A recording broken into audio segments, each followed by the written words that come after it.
Okay, this is chapter 7.1, writing equations in one variable. We just need to make sure we define a couple of things. First of all, an equation. In the book it says it's a mathematical sentence that uses an equal sign. And that's true.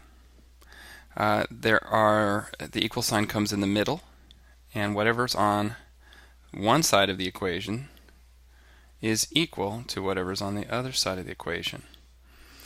So if this is 3, this could be x plus 1. So this is an equation, and it has one variable. The x is the variable. X could be anything, but to make it equal to 3, in this case, x has to be 2, because 2 plus 1 is equal to 3. And whatever's on this side of the equal sign has to be equal to whatever's on the other side of the equal sign. That's what makes the equation. An expression is just something like 4 plus 3. Okay, it becomes an equation when we set it equal to something else. And it could be that we say something crazy like 4 plus 3 is equal to 8 minus 1. It's true, because 8 minus 1 is 7, and 4 plus 3 is also 7. And this is where you kind of have to get outside the box a little bit. A lot of times we think of a problem and an answer, but that's not always how it works. Sometimes you'll have something like 3 plus y equals 10. And this is not really a question, and this is not really an answer. We just have an equation that has one variable, one thing that we don't know. We don't know what y is, but we could figure out that y is equal to 7. And it's just this idea of thinking algebraically is kind of what we're doing. And to begin with, we just have to kind of get used to writing equations using words. So they give you a bunch of word sentences, and because it's complicated to write it all down, it takes a lot of time. I don't want to slow it down. I'm going to use the ones that are in the book, and you can look at the book if you want, or you can just listen carefully. Page 278 says the sum of a number n and 7 is 15. So the word sum stands out, the sum, and then the word is stands out. The sum of a number n and 7. So sum is the addition problem part of it. It tells us that we're adding. We're talking about the sum of a number n and 7. So we have n and we have 7, and there's an addition sign. And then this word is always refers to equals. So again, the sum of a number n and 7 is 15. Okay, and this is what it looks like. Now, please look in your book, because it's much easier to understand if you look at the words. I could handwrite the words, but I think it takes too long. Okay, the next one is letter B. A number y decreased by 4 is 3. And that word decreased helps us know that we're subtracting. And then there's another word, is. We look for that is. It helps us to know where to put the equal sign. The sum, a number y decreased by 4 is 3. So is 3. So we can start with the end of the problem. We can start with whichever part makes most sense to us. The number y decreased by 4. So we have y, and we decrease it by 4, and it is 3. Y minus 4 is 3. Okay, that's how that works. The next one, 12 times a number p equals 48.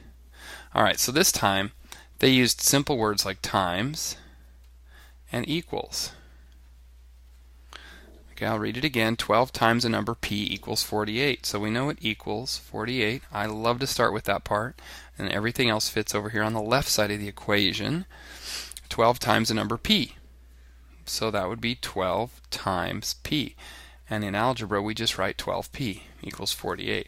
Now we could write 12 times p with a parenthesis. We could write 12 dot p. We could write 12xp, but that doesn't really work because x is a variable, or it could be a variable, and that's confusing. So we don't want to do that. So we have to, the simplest way is usually the best, and 12 times p is just written like 12p. Now again, when you write numbers like 3 times 4, you have to use a parenthesis, or you have to use a dot. If you don't, if you just write 3 times 4, it looks like 34. And if you say 34 is equal to 12, somebody's going to laugh at you. But 3 times 4 is equal to 12. And it's okay to use a parenthesis or a dot. It's not okay to use the times sign when we're doing algebra, but it is okay if we're just doing regular addition, subtraction, multiplication, and division. Okay, we're doing algebra right now, so we kind of have to put that out. Use the parenthesis more, the dot occasionally. Okay, so that's how that works. There's some on your own. You can do those on your own. There's a question. You just have to kind of work through them, and they have lots of little things for you to work at, but they're all written out, and we have to kind of work at those. So I'm going to just go without the book, and we'll look at how do we add words that mean add, words that mean subtract, words that mean multiply, and words that mean divide. Okay, so you know the sum, add, plus, some of the general ones, difference for subtract, minus, etc. Okay, for multiplication, product is the big one. But like we said, we can use times or even the word multiplied by. Okay, and for divide, it's the quotient. It's the answer to a division problem, or divided by. And there are others. Divided by. There we go. There are other ways to do it. These are some of the ones that you need to know. Once in a while, they give you kind of silly questions like for less than a number y equals 10, something like that. Oh, they probably wouldn't write this. They'd probably write equals. They actually spell it out.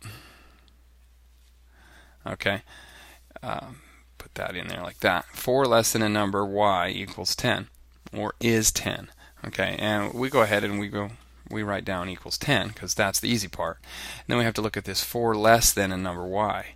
So a lot of times students want to write 4 minus y, but this really says it's 4 less than y, which shows you that you started with y and you subtracted 4 from it. And I know the 4 comes first and the y comes second in the problem, but occasionally, and it happens more with subtraction and division, it's important which one you put first, and sometimes the words imply that you should put it a different way. So it is not 4 minus y here because you started with y and you took 4 away from it. 4 less than a number y means that you started with y and you subtracted 4 from it. And we could see that if we started with 14 and subtracted 4 from it, we'd get 10. So y does equal 14. That's just kind of how you work through it. And this whole lesson is about going through and changing the words into an equation. Okay, and there's all kinds of different things. Have fun with it. Should be an easy lesson.